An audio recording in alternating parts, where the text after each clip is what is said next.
watching my little technology over here on the side to see if it pops up as it should. But good morning to everybody. Hopefully you guys are seeing me on my channel. That's my hope. I'm not seeing it yet, but I imagine it will pop up here in a minute. We'll see. Who knows how that works? Wait a second. Let me see videos. Aha! So if you go to my channel, you'll notice there's home and playlists and all that kind of stuff. You click on the videos, which if you're hearing my voice, you've done that already. So, and if you haven't done that, then this isn't helping you at all. But hello, everyone. I see Anita is here. I see Pixie is here. I'm so glad to see you all here for another fun live chat. Aloha, Siobhan. How are you? Hi, Suzanne. Good evening to you in lovely Switzerland. I hope you're not either too snowy or not snowy enough, whichever one you like. But I'm seeing Pamela and Marilyn and Valerie and Irene is here. Patricia, there's so many of you. Happy New Year's. Irene, your granddaughter is there. Hi, how are you? I'm so glad to see all of you. Hi, Katie. I have a lot in store for us today. So I'm seeing your names pop up. I might not say hi to everybody because I want to jump right in on what we've got going on. But I see that Paula just went by and Katie and Michelle and Helen. A happy New Year's from the UK. Thank you. I appreciate that. Lynn, hello, my friend. All right, you guys. Guess what we've got in store today? We've got a couple of different things. I've got them written down because I can't always trust my memory, but I'm going to make a little announcement about Treasure Week because we're in the middle of that. Now, I know some of you will come and watch. Hi, Susie from Arizona. Watch this. Hi, Sam. After it's live, and you'll be like, Treasure Week, that sounds fun, and it's already over. But it's something I'll be doing again in the future. Who knows? Maybe next year, maybe before then. It's a mystery. But those of you who have been participating in Treasure Month, after we are done exploring the world of polymer clay and epoxy clay mosaic assemblages, which is what we're doing today, then I'll be bouncing over to my public Facebook group, Christi's Creative Neighborhood, where the ongoing Treasure Week is happening. And then I will upload today's treasures, so you can check that out at around 9 o'clock. So hello everybody, you're here and I see the comments. I love it. Thank you so much. I feel very connected to you all right now. All right, my friends, and there's one other thing I wanted to mention to you, and again, this will make absolutely no difference to you if you're watching way down the line, but today at 1 o'clock my time, I'm in Maui, so Hawaii time, which is 1, 2, 3 o'clock on the West Coast, 4, 5, 6 o'clock on the East Coast.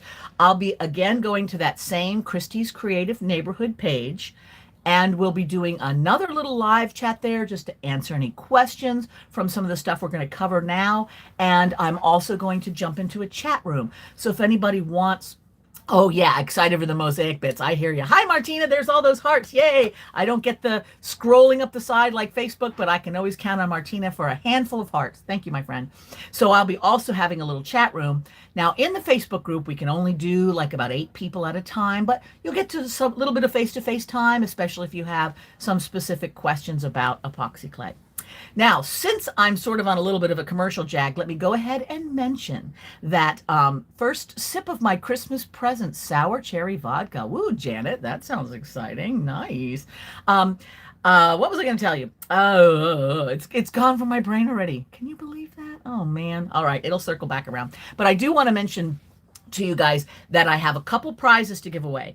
Now, in my profile page, as well as the Creative Neighborhood page, I have had a little posting that if you want to get in on this free prize giveaway during Treasure Week, you just have to throw your name in there. So if you're not already a member, or wander over to the Christi's Creative Neighborhood Facebook group, you should. It's a great place for networking. I pop in and out all the time and share creative things. It's an awesome spot. So go check in over there and add your name to the list for prizes. Michelle says it's muddy instead of snowy. Yuck. It's bright and sunny and perfect here in Maui, as you would expect. I love it here. It's so wonderful.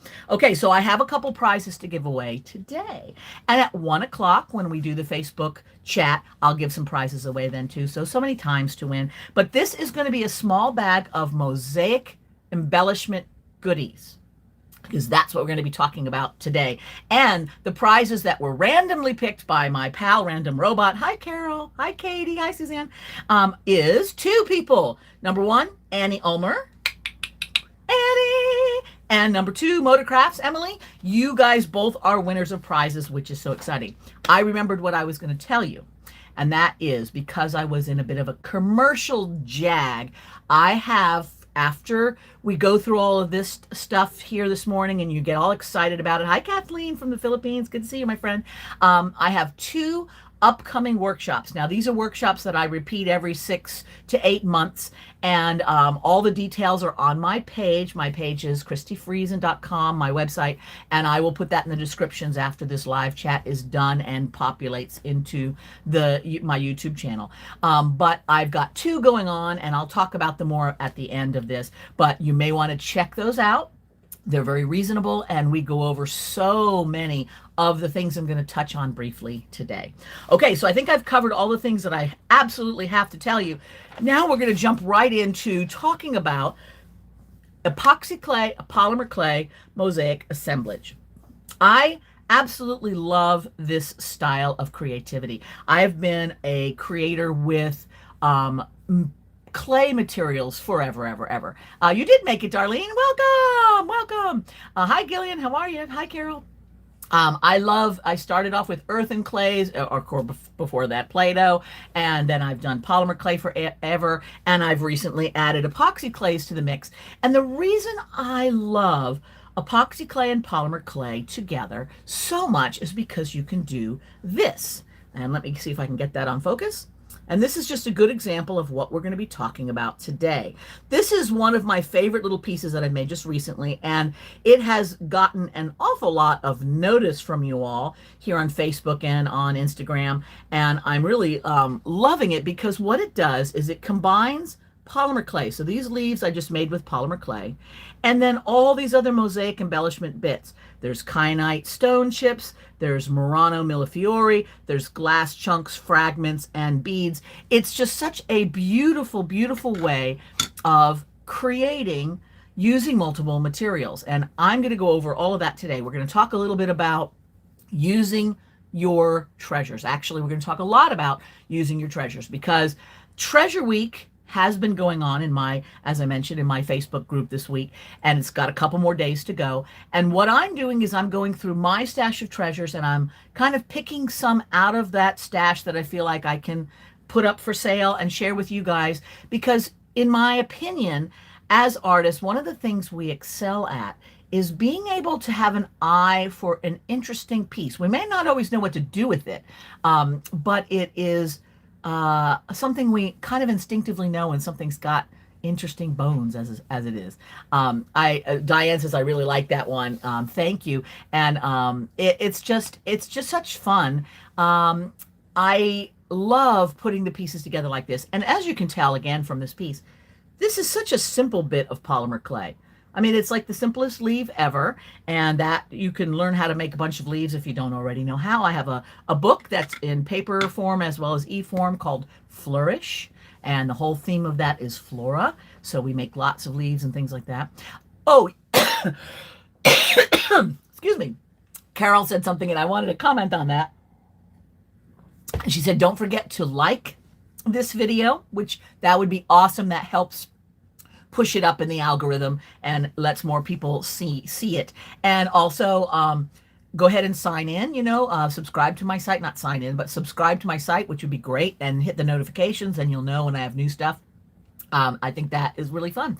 Michelle says, I noticed you even sign your clay work too. I do. Now it's harder to sign a finished piece of this unless I make a little button with my initial on it, which I often do. But I often will sign the clay, but then I'll sign it on the back if not.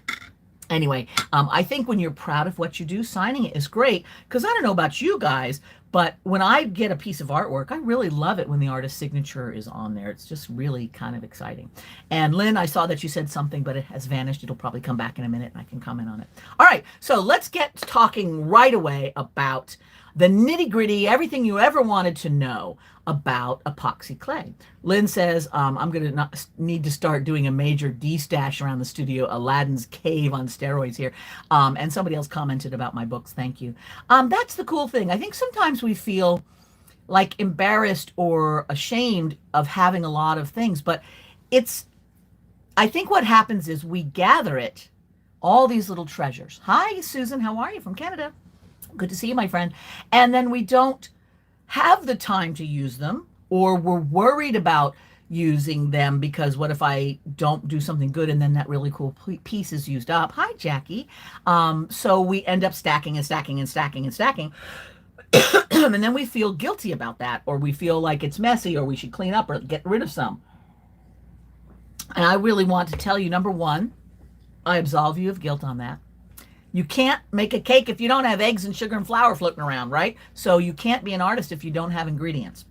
Obviously, trying to keep them in some kind of order so you can actually use them. Hi, Nayurka. Thank you, because I don't always tell by the names who's who. Yeah, Siobhan says buying art supplies and using them are two completely different things. It's very, very true. But I want you not to feel guilty about your treasures. I'm going to start us off with a couple of little ideas to start taking what we have and bringing them into the actual making. And the first one is, you made it, Gloria! Yay! I know there were a few of you that were trying to find this a little earlier and you couldn't and you were frustrated. And I see at least one of you is here, maybe both. You've circled around and I'm really glad that you found your way over, because sometimes technology can be crazy. So I'm very, very happy that you are here. So what I want you to do is create little buckets or trays of inspiration stuff. Now, I have a little YouTube chat on there, so after we're done talking here and you want to go take a look at that if you haven't already, I sometimes put creativity chats up, and one of them is about inspiration trays. And obviously you may have your own method, but in my opinion, what works really well is I take a lot of trays, and I tend to use, you know, these little trays that microwavable meals have come in, or I use a lot of it because I use a lot of microwavable rice, so I have these. So number one, I'm reusing my plastics, which I think is a good thing for us to do. But I will take everything, and I'm going to show you the process in a minute, but I'm going to explain it here, is that I go through my stash and I start picking things out that I think are kind of amusing. The very first thing I do is I just pick amusing things. Things that are a neat color or a wonderful shape or will make a good fill or whatever, without really knowing why I'm doing it. I'm just picking a bunch of stuff. All right, so that's step one, inspiration trays. Then when I sit down to create, I start going through that and start fine-tuning, starting with a focal piece, whether it's polymer clay or some other thing. I start with a focal piece, and then I start looking in my inspiration tray or trays for things that might go with that. And that's when I am able to then start coming up with where I'm going. Sometimes people sketch out ideas, and they think it through. Do you make many at a time, says Susan? Yes and no, Susan. Like if I was to do a pan out shot of this with a little drone, you would see that I am sitting in the middle of stacks and piles of buckets and trays and tubs and everything else, because I'm in the midst of doing a bunch of pieces right now. I've got a few more to share with you, which I'll show you here in a minute. But because I'm in the midst of active creativity, all of my ingredients are just everywhere. So in that sense, I'm working of multiple at a time. So my first thing is I'll kind of go, oh, I like this piece. And then I start gathering a few and make a specific inspiration tray just on the one that I want to use. And I'll do that until I'm bored of that process. And then I'll decide which one amuses me at the moment. And I take that into my work area and begin. I don't usually have multiple projects going at any one time per se. Sometimes I do because I'm doing things for the creative neighborhood or a book or whatever. But so far as, yeah, I'm a little dragon sitting in my hoard. Exactly, Anita. I usually just, once I've gone through the sorting piles, then I just take one and I let my creative energy focus on that one pile of things. I find that that's better, because here's a little secret, kids. There is a difference in the way your brain works when you are in the creative flow and when you are an editing flow. An editing flow, yeah, Stephanie says you really have to give yourself permission to use the stuff without thinking you're going to waste it. And we're going to talk about that in just a minute because that is absolutely great. Because when you are in that creative flow, you're just pulling, you're going, you're just doing. But when you're like stopping and going, now how would this work with this? How am I going to put, am I going to put a backing on this? Is it going to go here? That doesn't fit around this thing. Those are all interesting and necessary parts of the process. But you're stopping that flow of just pure design and composition and creativity when you start thinking about what should or shouldn't happen, or what needs to, or whether I need to take the back off of this or not. They can happen somewhat simultaneously, but we have a tendency, I think, as artists, especially if we're dealing with some sort of guilt about, oh no, I really shouldn't be spending the time with this. Oh dear, I paid for this. It really has to be used well so that I'm not wasting my money, or, you know, any of these little guilt things that are our problem. So when we start letting those noises in our head be louder, it stops that creative flow. So that's why I think having that inspiration tray is good, because what you've done when you pull together a little tray is that you have gone through your stash and you've eliminated the worry that you're going to waste, because you've already deemed that this item is acceptable to use without consequences. So don't put your favorite things in there to start with. Put the things in that if something went sideways, you wouldn't be devastated, right? So you've done that. Then now you've got this in a project form. So it's like now it is supposed to be used.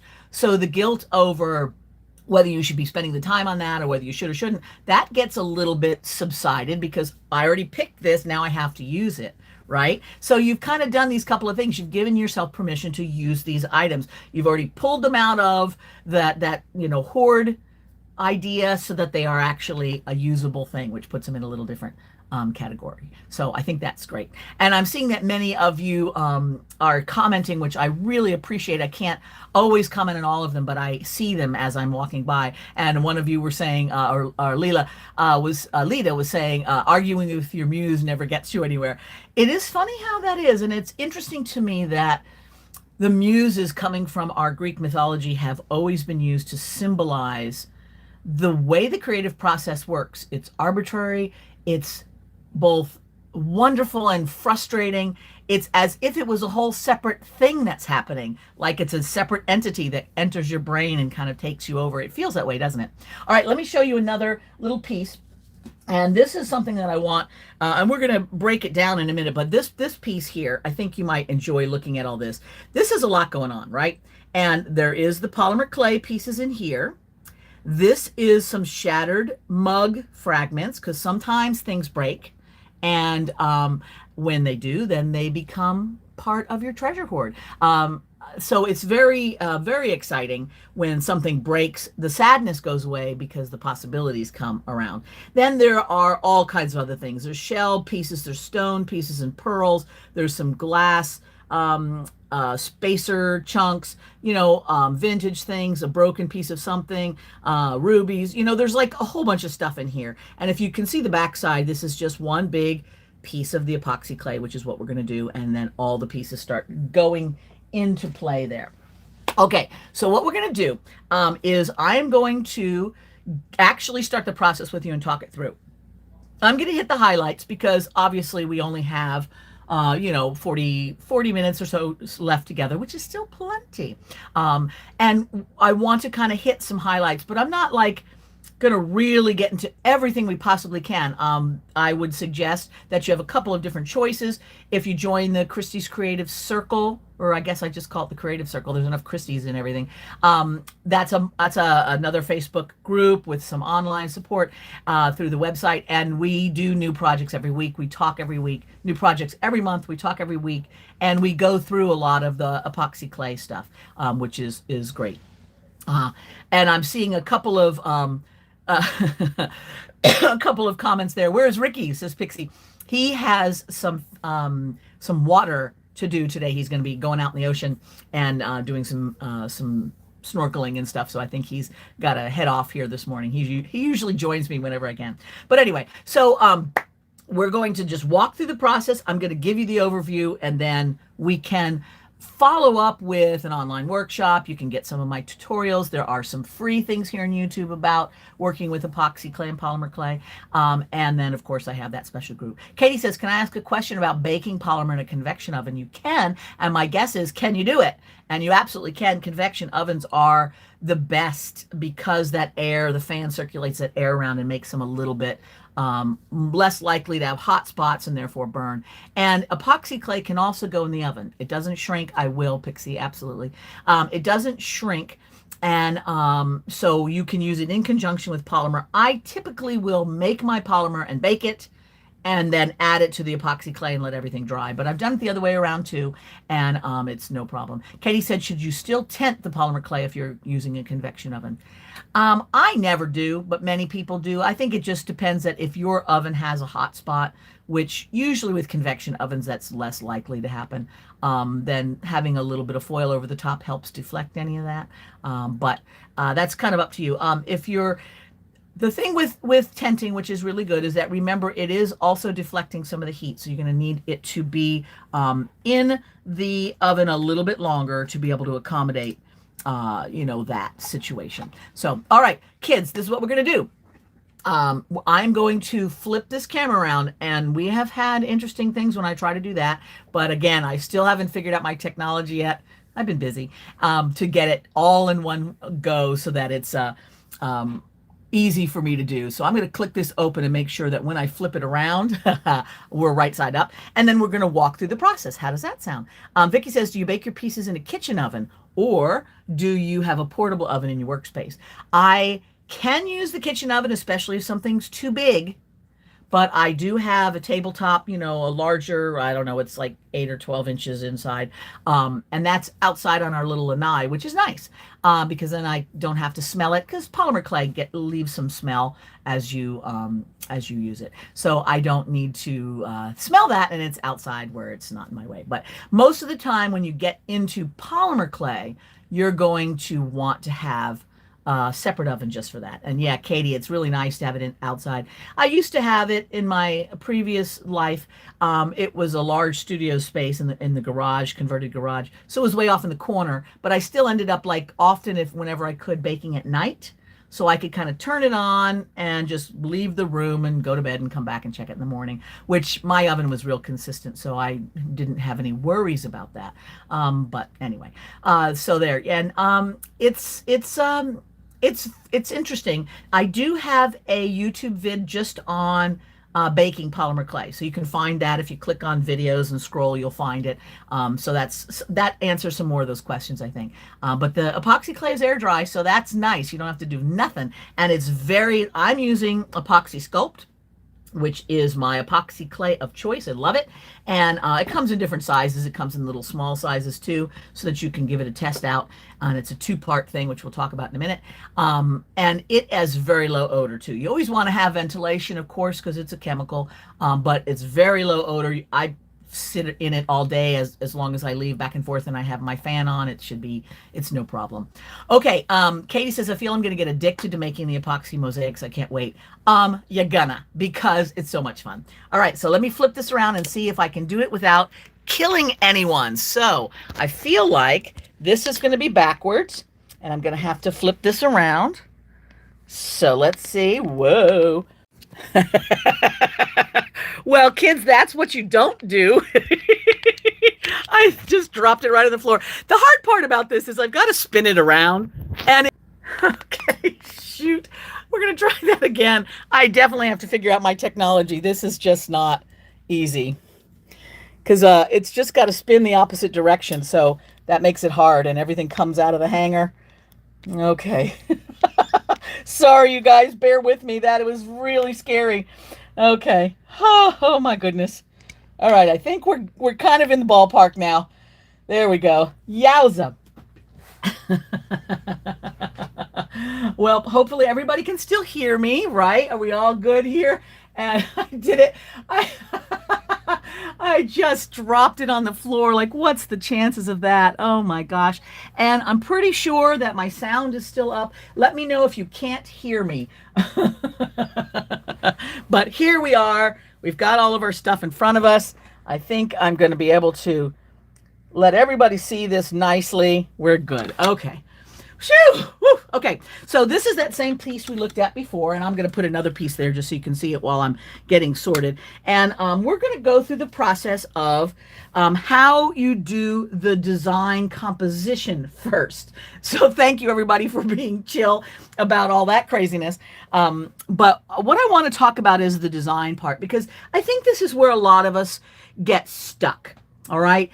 We are like knowing that we're supposed to use our stuff, but how? And I think we sometimes think that we want to have, thank you, Kathleen. I tell you, that's the first time I've actually like popped the phone out of the holder, dropped it on the floor during a live chat. You're welcome, everyone, for the excitement. Hooray. But I think we get stuck on the design part of it because we kind of feel like, okay, I've picked all these pieces. I need to use all of them, or do I, or what? You know, and it can get a little confusing. So let's talk about it. Let's break it down on this one, and then I'll show you the same process with a couple of samples that I have floating around over here.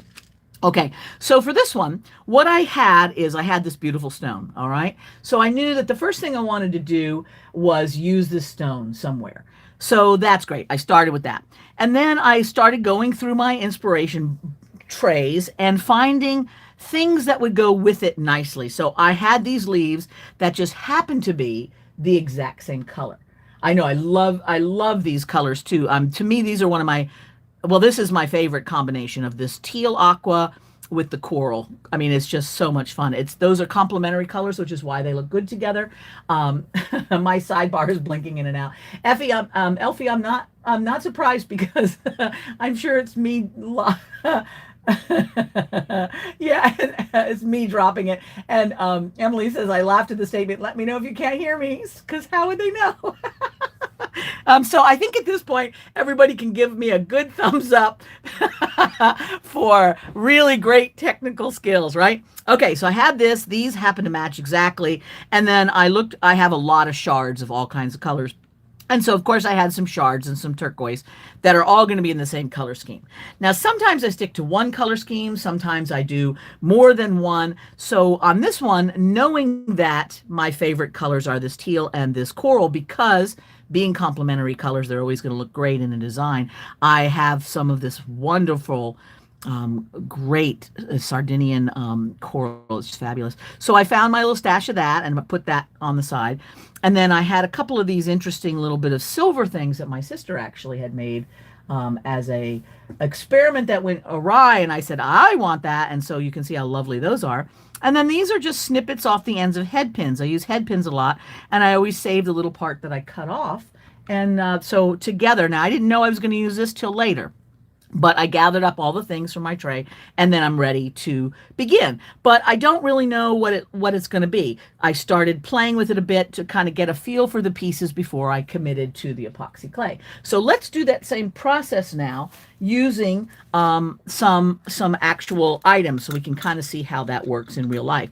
So now here's a couple of items that are polymer clay that I've created. Do you sand the edges of the shards, said Sue. No, I don't usually do it, Sue, because I embed them. You can see on this one, I've embedded them in pretty deeply for the most part. And this is not a piece that's worn. So if this is a piece that's worn, that could be problematic because there's sharp edges all over the place. But this is a wall piece. People are not generally going to be touching it. And depending on the shard material, like something like a porcelain or a glass, they're going to have really sharp edges. And yes, then I do. I have a series of little carborundum stones. I think that's how you say it, carborundum stones. Anyway, I have some of those that I for various things, including filing down the edges on anything that's super sharp that could be problematic. But if you are making it into a piece that you wear, you're going to want to embed them as deep as you can, maybe get the epoxy clay around all the edges and or, you know, give the edges a little file. So that was a good question. Exactly. Yeah. Let's see. Okay, so now let's say I've got these little things that I've created. I've got a little piece of polymer that I've made a design on. I've got a flower and a leaf. These could look good all together because they are elements that they could, you know, fit together in a piece. Sometimes I like to have, you know, here's an example of that. I like to have a polymer piece in one area here, but then there's other polymer elsewhere. So you can have like little medallions of things if you feel like it. So, you don't have to know right away exactly how it's all going to come together. Sometimes it can just take its own natural course. Often what I find is I'll start with something like, let's say I start with this, and I'll just build a little something around it. And then once that's done and dried, I might go, oh, okay, now what do I want to do next? And then I might incorporate something else into that whole setup. So for this one, I'm going to say, let's just put that off to the side for the moment. Let's look at these two pieces, and we're going to see if we can create with some other stuff that we've picked from. YouTube got fuzzy, and I noticed that it did. I'm not sure what's that about. I don't know that it's anything, but I'm going to double check in case I'm looking for something to wipe it with, in case in my touching and fumbling, messed up the lens. So hang on a minute while I try to clean that. I don't know that it was messy, but there we go. We're having all kinds of technical fun. It may just be a YouTube thing, which sometimes happens. So hopefully that will resolve itself quickly. But I don't think I actually did that this time, but I think it'll come back when it's ready. I think it looks a little bit cleaner now, so maybe it was me. All right, so we've got these pieces here, and I'm going to just make like a little medallion out of these, and then later on we can incorporate it into something else. Cheryl says, hi, I'm at the airport waiting to go home. Well, I'm glad you caught me a little bit before you have to roll. Carolyn says, can you use epoxy resin on the piece after making it? Absolutely you can. Very, very much so. It was before the drop, says Sue. Okay, so it's probably a Facebook thing on the fuzzy. Sorry about that, kids. All right, so now I've got these pieces and this as a possibility in the design. So what I did is I had my little inspiration bucket, and I've put them into little things so you can see them easier. And I started pulling items that I thought could go nicely with it. So what I have here is I have some raku beads, and you can get an assortment of these on my website. This is some purple jade. This is just some glass beads that are kind of an interesting color. And as you can see, I'm picking up on all the pinks and the purples. A chunk of amethyst, another little ring. So this is what a typical inspiration bucket would look like for me on this particular piece, is that I would see the color elements that I have here, and I could pull from those to make them all come alive. Now, if I didn't want to go in that direction, like let's say I was just working with this one, so I could echo the grays instead and kind of pull some of the purples and the grays and go in a completely different color direction if I wanted to. Emily says, I think it was still focusing at the level I was holding the clay piece. I think you might be right. The camera, especially when you're doing a live, doesn't have a rapidity of adjustment.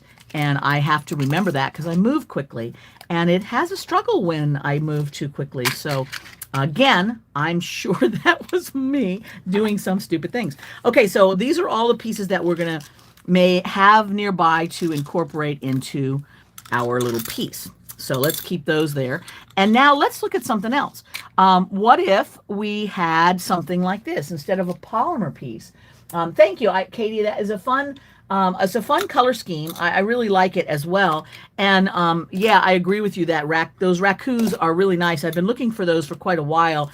I originally found them in a place where I couldn't get them again, and it took me a while to find them again, but I have since then, and they're in my site. I have a little bag full that you can get, so just go check the buy area and you can find those anytime you want. Darlene says, I arranged my polymer clay stuff a while back, but now I can't find some of the things. Oh, I know. That is hard. And that's one reason why I love the, Paula, I know you're a purple gal, so those are fun purple beads. That's one reason why I love the inspiration trays, because once you have gone through your stash to find the things that you think will look nice for that particular arrangement, they're there where you can find them. They're all in one little tray, and that just makes a big difference, I think. So, that is really cool, I feel, in terms of doing your creativity. So now this is a vintage, probably a little silver plate piece, and I think these are probably just glass. I don't think they're turquoise or anything. But this I found in a thrift store somewhere, and it has beautiful lines to it. It's a really nice piece of costume jewelry made out of silver and some glass, and I thought that is going to be a neat focal piece. You don't always have, Pamela says, best advice you ever gave, sort by color. Thank you, Pam, because I start off, most of my inspiration trays are started off by color, which I would drag one of these up, but they're just massive. So I don't think that that's going to help, but I have like these turkey roasting pans, and I've just filled each one as I was going through my stuff in preparation for creating. I filled it up with, 5 or 6 different trays of color, because then I can make my smaller inspiration tray picking from the colors. So that is a really good one. And I do mention that in one of my YouTube creative chats. So Gillian said that she bought a packet of the Raku beads, and they're lovely. I'm excited to use them soon when she can handle stuff again. I hope you heal up quickly. And yeah, they are such exciting beads. I love them. So I didn't go like crazy nuts on this one, because I just kind of said, okay, I've got a couple of other beads. This lighter blue, they're going to echo really nicely, but I could come and start going in a little bit more of a green blue too if I wanted to change that color scheme and then incorporate in, some of the more green kind of color. Then I could go in that direction if that was amusing to me. So it's just kind of like you just play with it and you start putting things down. It's like, see how this changes the look, and this. If I keep with all that sky blue, that's going to be very different than if I add the green element. And in my opinion, they both look nice. So it just kind of depends on where you go with it. But I think just the whole process of trying to start with an interesting like centerpiece and then branch out on what you think might look interesting from there is a nice way of going about it. Okay, let's do another one of these, shall we? This is a piece of gold polymer clay with gold leaf, and I've done a sgraffito. If you're interested in doing sgraffito, it's a wonderful process. In fact, this month in the Creative Circle, and that's my $10 a month membership group, the video project that I have is an overview of various techniques, and I kind of go over the basics of making sgraffito, but I have a tutorial specifically on doing sgraffito if you're interested in that. But this is a very nice little process, and I like doing it. Now this, I thought, okay, let's go with some gold and some brass. This is actually a couple different pieces of filigree, 3 different pieces of filigree that I've used epoxy clay to stack one on top of the other, used epoxy clay to add little Swarovski crystals around the edge, wire, that kind of thing, and just turned it into a whole little flourishy bit, which I think is pretty cool. This is a vintage, actually, piece of plastic with some gold tone on it.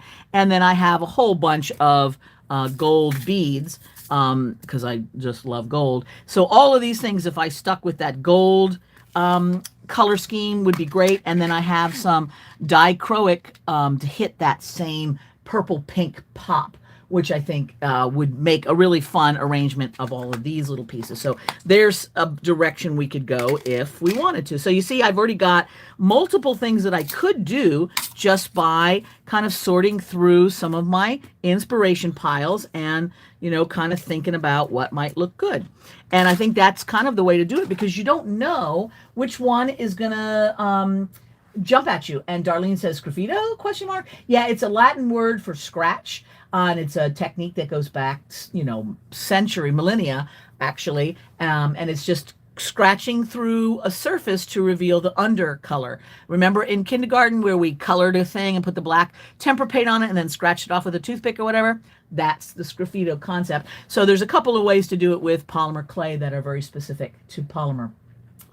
So anyway, if you want to know more about that, and then yes, I see Vicky put the correct spelling there for you, so you can look it up, and that's quite a journey of exploration on that one. Okay, so there's just one more here that I'm going to show you, and again, this is not using a polymer at all. I had this really cool button.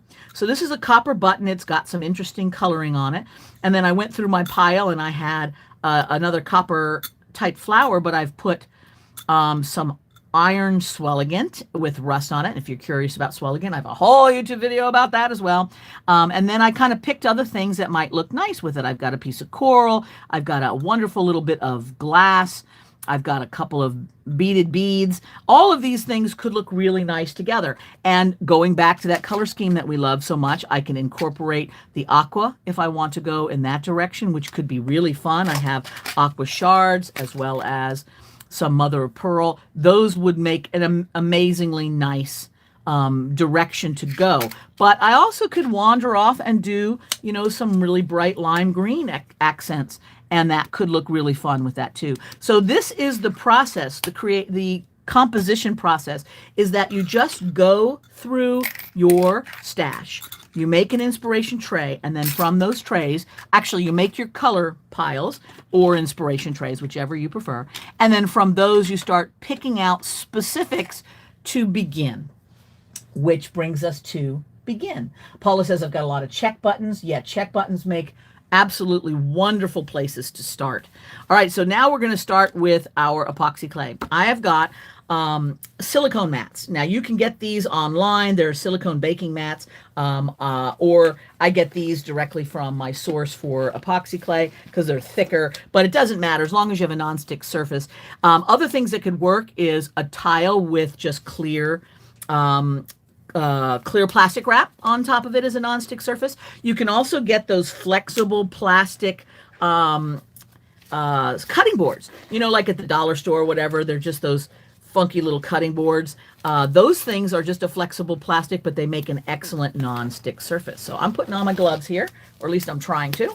All right. I always use my gloves for the mixing part. Then I switch to just using my fingers, and I've always got wet wipes handy because anytime you've got a chemical, you're going to want to not just soak up the fumes, have it all over your hands. I know a lot of people are like, oh, it doesn't bother me. It's like, it may not bother you today, but anytime we can minimize the amount of fumes we're exposing ourselves to, that would be smart. So what I'm going to do is I'm going to use 2 different spoons here to scoop out some of part A and some of part B. And actually that's a little more than I need. And the reason I need to use spoons is my hands, of course, have already started touching everything, which means they're compromised. So I'm going to use a spoon now to pull out the second half. So it's part A, part B. So this is, I think, the hardener. And then we've got the color. Beautiful bronze buttons from a friend. That's awesome, Suzanne. That'll be amazing. In the sale that is going to be happening as soon as I'm done yammering, I have gone through my little button stash, and I don't have a lot of vintage buttons that I've put in the sale, but I've got some very interesting metal buttons that will make great focal pieces. In fact, that little copper one was one that I kept for myself, but I have other similar ones. Okay, so what I do is I sort of eyeball it and see if I am about the same amount. And I think that's about right. And then I'm going to get my gloves off after I finish the mixing. But what I'm going to do now is I'm going to look and see, okay, that seems about right. I'm going to thoroughly mix this together, okay? And all I'm doing with that is I am pushing it and kneading it. It takes about 1 minute to thoroughly mix it so that there's no striations, all right? Linda says, I bought a couple of those Snap Storage Christmas ornament bins. Going to use them as project boxes. It'll hold mats and threads and beads and towels or whatever, and then easy to move without losing the bits. I think that's such a great idea. If you can get those shallow trays that have a lid, then they can stack so you don't accidentally knock the whole thing over and ruin all your work. So smart idea, Linda. I like that. Question, I've been reusing the gloves over and over. Will the dried epoxy be a cross-contamination? Suzanne, I do the same thing as well. I have a whole stack of used gloves that I try to get a new pair whenever I'm showing something off because those ones are pretty nasty. What happens is it sort of dries on there and gets a little bit of a flake situation, and you could get a little of those flakes in the clay, but it won't contaminate it at all because once it's on there and dry, it is no longer, you know, a 2-part mix that could change the composition in any way. So what you're essentially doing is you are taking part A and part B, you're thoroughly mixing them together. When they mix together, just like any other 2-part mix, resins, plaster of Paris, some of those other things, is when the 2 parts connect, it starts a chemical reaction that will end in the thing being hard. All right. And so the hardened clay, of course, is like this. You know, it's just solid as can be. And it's great. And all these things stick to it because it's a cement. But you have about an hour to play with this before it starts getting too hard to push things in and have them really grab. Okay, it looks like a couple of you are finding that you're nearby to each other, which is really fun. I think that's awesome. Hooray. Can epoxy be used in molds? It absolutely can, Julia.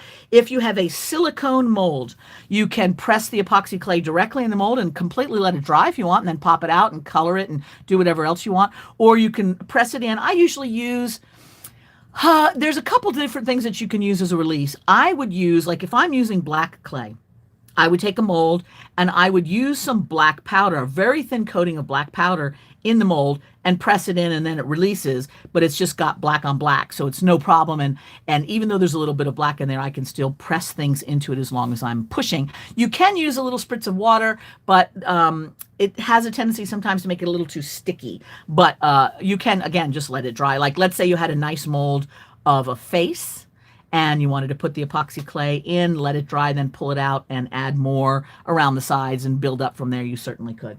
Okay, so I've got my mix. I'm going to put a little on the side. I tend to do this because sometimes I want to put things on top of things. And so that's always a great place to start. So, I mean, a good thing to have so that I'm starting with the main one and I've got that little bit off to the side. And then when I'm all done with it, if there's still a lot of extra that I didn't use, I start putting legs on jars, and then later on I'll make them into something so it doesn't get wasted.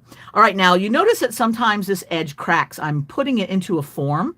I'm going to put the flower and the leaf on here, and it's got a little bit of a crack on the edge. I don't mind that because I'm going to go back and finish that and make it clean a little bit later. So I'm not worrying about it at the moment, but you can just rub on it if you want to. And I find a little bit of water will help smooth any cracks up right away. So you can do it that way if you want. All right. But anyway, this is good. So now I've got a base, and if you can see, it's not very thick, okay? It's maybe about a little bit thicker than a quarter or a euro coin, about that thick. Some people use Armor All as a mold release for polymer clay. Yes, indeed, Paula. I have not tried it on epoxy clay, and I don't know if there's any issue with that. I will try to find out the answer for you on that one. Okay, so what I'm going to do is I think I'm going to use this first instead of this, although both would be fun, but this is a little bit more exciting. So what I did is, you notice that this is a big thick piece of polymer. I took a little 1/4-inch screw and screwed it into the back of my polymer clay. Here's why. Any kind of plastic, lucite, bakelite, celluloid, any acrylic, any of those things that are in the plastic family are not going to naturally just stick into epoxy clay. It'll grab metal and glass and stone and ceramic. It'll grab that like rock. But plastics don't like to stick to things, right? So usually I try to have a workaround by, in this case, I have a hole, which you can barely see, but there's a hole in there. Hole in this one, and I'm going to use a head pin to help secure it. So there's my little hole in that one. So I'll use the head pin to give that an anchor point into the metal. And on this one, I've just screwed a little screw in there because it's thick enough. And I do that all the time. The other thing that you can do is use a little bit of super glue. Now I have Lisa Pavelka's Polybonder, which is one of my favorite super glues to use because it comes in a nail applicator format. And there are other ones out there with the nail applicator format and just the super glue, which is fantastic. This one is especially good for polymer clay because it can go in and out of the oven and still stay strong. But we don't have to worry about that for this one. But I've got a little bit of glue on the back. What that does, the super glue likes the polymer clay, the epoxy clay likes the super glue. It just helps that bond be a little bit better. Okay, I don't see if there's anything else that you guys have asked and I haven't answered it. Please just holler again. All right, so now I'm going to take this piece and I'm just going to jam it in.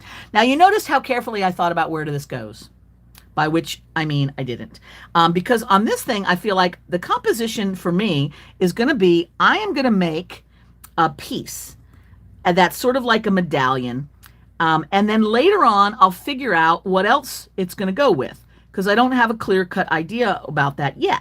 So I'm just going to make this little thing look cool, and then I'll think about it later. about where it will go from there. So what I've done is I've spread this out a little bit, and I'm also pushing all the edges down. Now the reason I'm doing that for this particular piece is that when I get the center of this done, I'm going to stop because we only have so much time together. And then I can let it dry or whatever, and I can bring new clay right up over it, but it won't be like this big tall edge where it's going to be a hard fit. If I push this all down, then the new clay can just slide right on over that easily peasily. Michelle says, can you use the super glue on the epoxy clay while the epoxy clay is still drying? Yes, you can, which is crazy. Silver Guardian says, sorry, I came in, but what is it we're doing? We're making a pizza from scratch. Now, what you want to do is you want to grow your own wheat. No, just kidding. We are playing with epoxy clay, polymer clay, and making a mosaic assemblage. All right, so now I have all of my little bits and pieces that I put together in my initial, like, trying to figure out what might look good together pile. All right, so I've got all of these different little nifty things, and then some other things off to the side that we can look at later. But here's all my choices. Now, for this part of the design, this guy, too big, forget it. This has some possibilities. I rather like maybe where this could go, so I'm going to keep that one as a possible. These guys, for sure. So I am definitely going to have those at the ready and use these somewhere in this because that is just super fun. These little rings, I'm feeling good about them. And then, of course, we have these super cool beads as well. So I'm going to get some of those in here. Now, these might, I think these are they're either glass, but they might even be stone. They might be sugilite or something like that, which would be awesome. So anyway, we've got all of our little bits and pieces here ready to use. First thing I'm going to start with is anytime you have got beads on a lineup, it's a really great way to make a big swoop without a lot of effort. Now, you notice that I had showed you earlier that I have, I've got the pearls, and then I've also got, this is a little bit of flexible beading cable, and I used it to put on some glass, 24 karat gold coated glass. And I just love these. And I like starting, yeah, Michelle, epoxy and polymer clay is exactly correct. So I love this to get started. So what I'm going to do is I'm going to take my needle nose tweezers, and these are a very helpful tool to have, which I haven't added those to my site yet, but I don't think I did. I'm going to need to, I have a beginner's epoxy clay kit, and I think they're in that kit. You know, I want to just carry them because it's really nice to have. Now, what I'm doing is I'm using my tweezers to push against these beads so that the lineup will stay firm, okay? And I'm pushing them in to the epoxy clay, holding it, and then gently pulling that wire out, okay? Then I can go back with my tools, and I have an assortment of tools. The one I find the most useful for all of this is my Wow It's Awesome tool, this one here, because I can do textures and I can press things in where they need to go. But whatever you've got lying around, I mean, this is a fabulous tool, but you know, you can make do with just about anything you can find around the house. It should be no problem.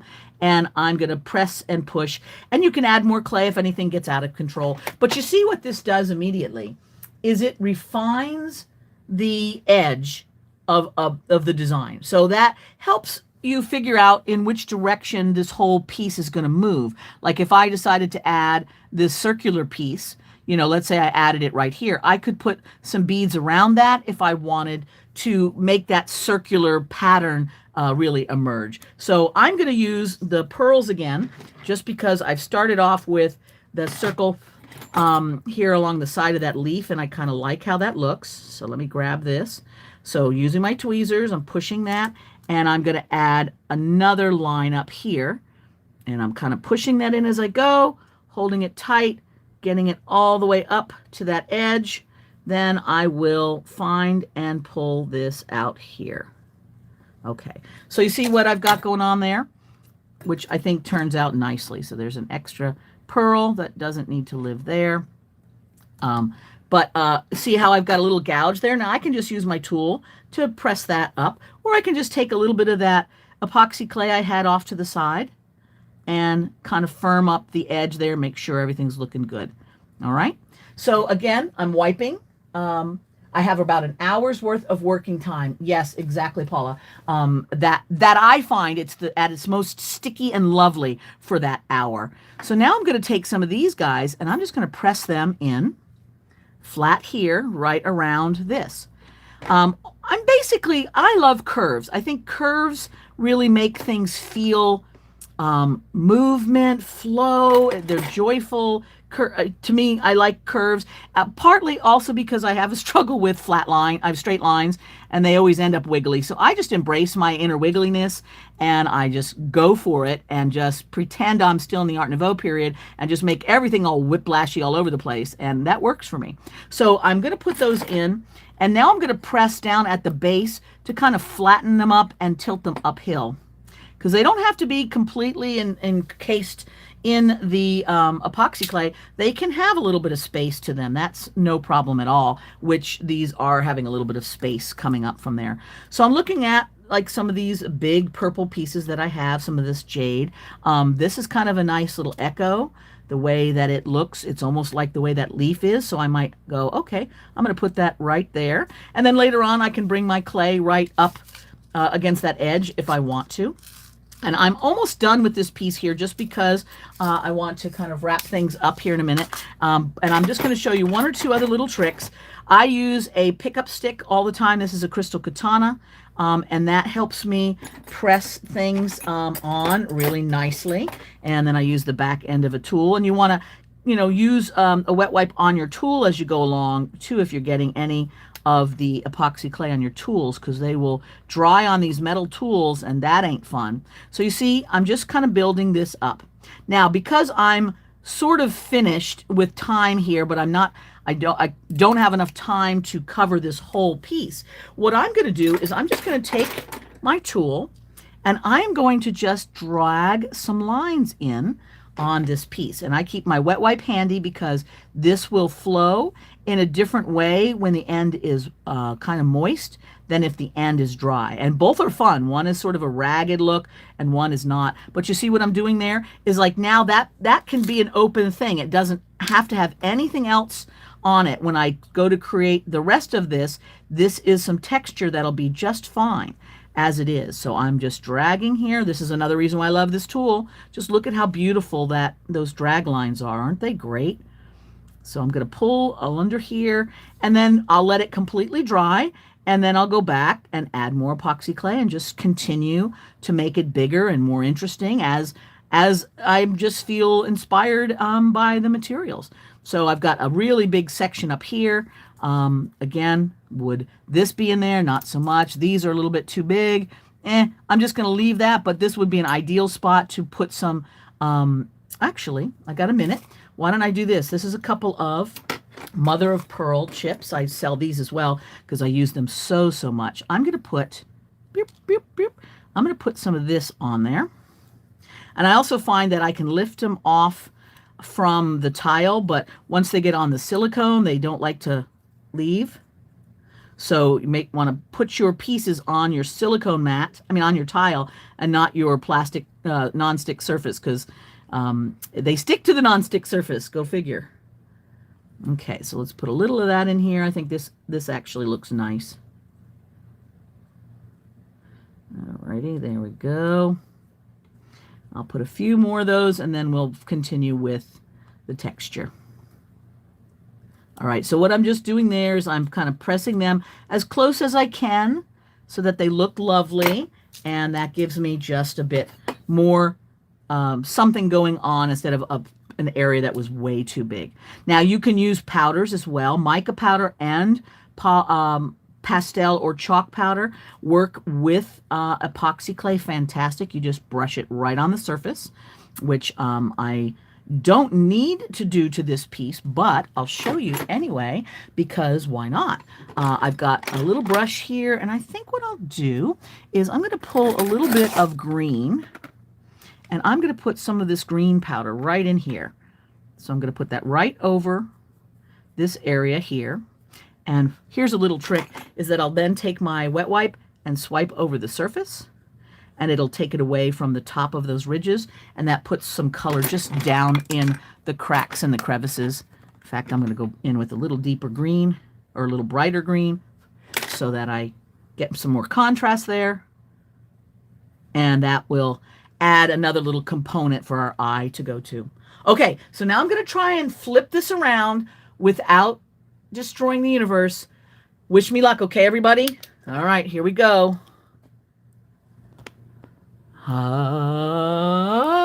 Yay!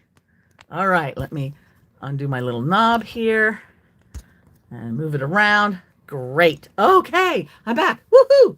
Amazing. Okay, so now that kind of wraps up the concept. I just let that air dry. And it's 24 hours to be a full dry.